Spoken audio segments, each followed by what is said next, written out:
Brokerage houses की reports में अपार इंडस्ट्रीज, डॉक्टर रेड्डी, सुजलॉन, इन सबको लेकर काफ़ी सारा न्यूज़ आया है। और सुजलॉन पे तो इनफैक्ट 2 रिपोर्ट आई हैं। आईडीएफसी सिक्योरिटीज़ कह रहा है कि आउट परफॉर्मर होगा, 28 रुपये तक का टारगेट है। और ये इसके पीछे कुछ रीजनिंग दी गई है, जो कंपनी के अंदर रिस्ट्रक्चरिंग चल रही है उसको। फिलहाल वो शेयर 16 पे चल रहा है। ब्रजेश, मैं इसको आज ट्रेड ले सकता हूँ या भी थोड़ा रुकना चाहिए? कोई की इंपॉर्टेंट लेवल्स आप नोट कर रहे हैं, देख रहे हो, जो हमको भी ध्यान रखने हो? देखिए, ओवरऑल पर्सपेक्टिव से अगर मैं medium to longer term chart देखूं तो ऐसा कुछ पॉजिटिविटी दिखती नहीं है चार्ट के अनुसार। Only pure trading point of view तो मैं यही कहूंगा कि 15 रुपए के आसपास का अच्छा सपोर्ट है इफ ट्रेडिंग अगर करना चाहते हैं तो। अगर 15 रुपए ब्रेक करते हैं तो स्क्वायर ऑफ कीजिए अपनी पोजीशन बाई साइड में। अपसाइड की अगर मैं बात करता हूँ 17 रुपया 10 पैसा, 17 रुपया 20 पैसा, ये एक रेजिस्टेंस की तरह प्ले करेगा। अगर 17 रुपया 20 पैसे के ऊपर सस्टेन करता है वॉल्यूम के संग में, या इफ एनी हाउ क्लोजिंग देता है 17 रुपया 20 पैसे, तो जो नेक्स्ट लेवल देखने को मिलेगा वो 18 रुपया 50 पैसा देखने को मिलेगा। तो आप मोटा मोटा ये मान के चलेंगे नीचे का दायरा 15 रुपए का और ऊपर का दायरा जो है वो 18 रुपया 50 पैसे का है। तो वो बेसिस पे हिसाब पे आप ट्रेडिंग कर सकते हैं। ठीक है गुरांग, ये ना एचडीएफसी बैंक पे क्रेडिट स्विस की एक रिपोर्ट आई है, वो 1995 कह रहे हैं। खैर वो जब बोल रहे थे, आप तो खैर पहले से बता रहे थे कि हाँ एचडीएफसी बैंक को प्लस करना चाहिए, ये अच्छा बैंक है, किसी भी डिप में बाय करें। ये कन्विक्शन अभी भी है आपका? और अगर थोड़ा मेरे को बैंकिंग में एक्सपोजर बढ़ाना हो अपनी लिमिट के अनुसार, तो कि मैं एचडीएफसी बैंक में थोड़ा एक्सपोजर ज़्यादा बढ़ा सकता हूँ?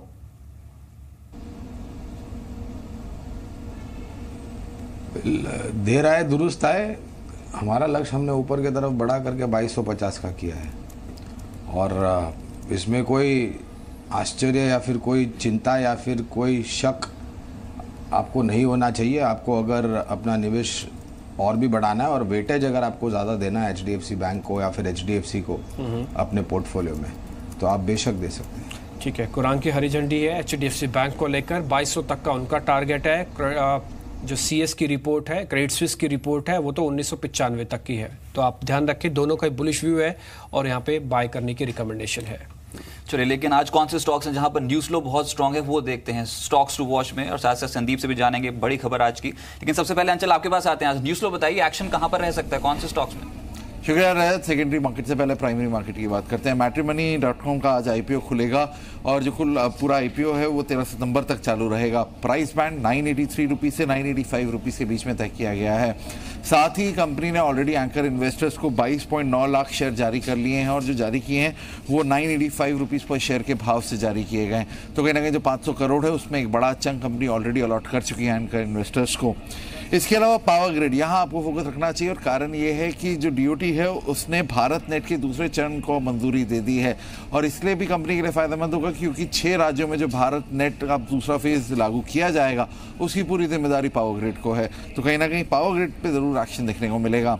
महिंद्रा एंड महिंद्रा, यहाँ पे भी फोकस रहना चाहिए। देखिए, एक तरफ तो डेफिनेटली जीएसटी रेट्स हैं, उनका भी इम्पैक्ट होगा, लेकिन वहीं दूसरी ओर कंपनी ने देर फ्राइडे शाम को एक नई ई रिक्शा लॉन्च की, और इस रिक्शा का जो प्राइस है वो 1.12 लाख रुपए प्रति यूनिट है। तो कहीं ना कहीं जो एक्सपोजर है ई स्पेस में, ई व्हीकल स्पेस में, वो एमएनएम बढ़ा रही है, वो एक पॉजिटिव ट्रिगर के तौर पर काम कर सकता है। आइडिया पे नजर रखिएगा। आइडिया ने अनाउंस किया कि कंपनी की 12 अक्टूबर को बैठक है, और ये बैठक इसलिए क्रिटिकल हो जाती है क्योंकि अब फाइनल अप्रूवल मांगेगी कंपनी शेयरधारकों से वोडाफोन के साथ मर्जर के लिए।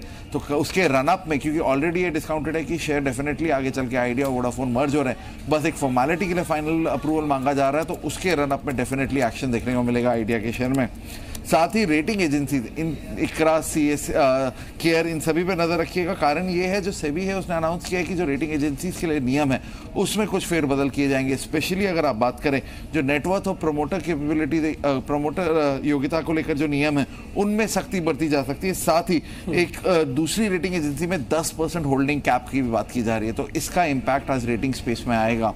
एयरलाइन स्पेस के लिए भी आज दिन अच्छा रह सकता है। बेसिकली सरकार की योजना है जापान के साथ ओपन स्काई एग्रीमेंट करने की, और ये इसलिए क्रिटिकल हो जाएगा रजत। देखिए, अगर ओपन स्काई एग्रीमेंट होता है तो इंडियन एयरलाइंस को फ्री विल मिलेगा, अक्रॉस द बोर्ड जापान में किसी भी एयरपोर्ट पे लैंड कर सकते हैं, cargo to and fro India और जापान के बीच में कर सकते हैं, तो उनका कारोबार बढ़ेगा, वो एक अच्छा एस्पेक्ट रहेगा। साइंट पे नजर रखिए, इन्होंने एक नया अधिग्रहण किया है। B&F डिजाइन नाम की कंपनी है जिसका अधिग्रहण किया है, और ये क्रिटिकल हो सकता है क्योंकि एरोस्पेस और डिफेंस कारोबार इससे स्ट्रांग होता हुआ दिखेगा कंपनी का। ऑलरेडी BANF डिज़ाइन की 80 से 90 लाख डॉलर सालाना रेवेन्यूज़ है, तो एक अच्छा एडिशन कंपनी के ओवरऑल नंबर्स पे आता हुआ दिखेगा। तलवलकर पे रखिएगा, तेज़ी की उम्मीद की जा रही है और कारण ये है प्रमोटर्स ने 5.8 लाख शेयर जारी करने को बोर्ड ने मंजूरी दी है। प्रमोटर्स को ये जारी किए जाएंगे शेयर, जो प्राइस है 318 रुपये 33 पैसे के भाव पे शेयर जारी किए जाएंगे, यानी मौजूदा भाव से ऑलमोस्ट 10% प्रीमियम पे। तो ये कुछ शेयर है जहाँ पे आज डेफिनेटली एक्शन बनता हुआ दिखेगा। चलिए, तो जो बात समझ में आ रही है वो ये फिर से जो मिड कैप और स्मॉल कैप रिलेटेड जो स्टॉक्स होंगे ना, वो एकदम से रडार पर आ जाएंगे।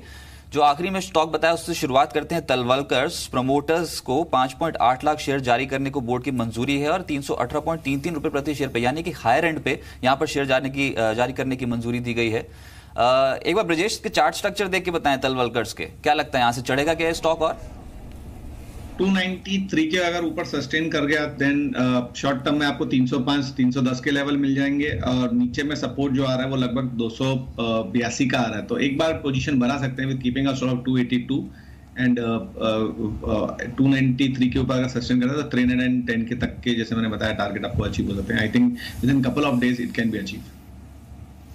ठीक है गुरांग, एक छोटा सा व्यू आपसे चाहिए। स्पाइस जेट है, जेट एयरवेज को लेकर आज कुछ मोमेंटम मिल सकता है? अंतिम बाजी में ना ज्यादातर एनालिस्ट इस पे बुलिश थे स्पाइस जेट पे। उनका टारगेट था, कईयों का टारगेट 150, कईयों का तो 200 तक का टारगेट था। और खबर ना बड़ी इंपॉर्टेंट है, जापान में ओपन स्काई को लेकर जो बातचीत चल रही है, कार्गो बढ़ेगा तो स्पाइस जेट नए वेंचर के साथ उतरना चाहता है, ये कार्गो के अंदर ही कुछ फर्क दिखता है। आपकी रेटिंग क्या है सर एविएशन में?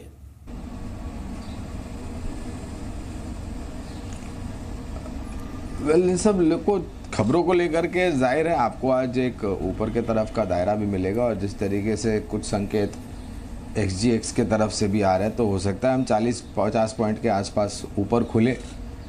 टिक पाते हैं कि नहीं ये देखना बहुत ज़रूरी होता है। और जो खबरें की आप जिक्र कर रहे हैं उसके तहत मेरे ख्याल से अगर कार्गो को लेकर के आगे कुछ और स्पष्टीकरण आता है, कितना निवेश करेंगे, क्या होगा, कितना इनको एक्सपेक्टेशन है वगैरह, तो आई थिंक एक टेलविंड पॉजिटिव हो सकता है। लेकिन पूरी उड़ान क्षेत्र में हमारी पसंदगी जब से IPO आया था तब से इंटरग्लोब एविएशन रही है, वो आज भी है। सिर्फ नई खरीदारी करनी है आपको तो गिरावट का इंतज़ार करें।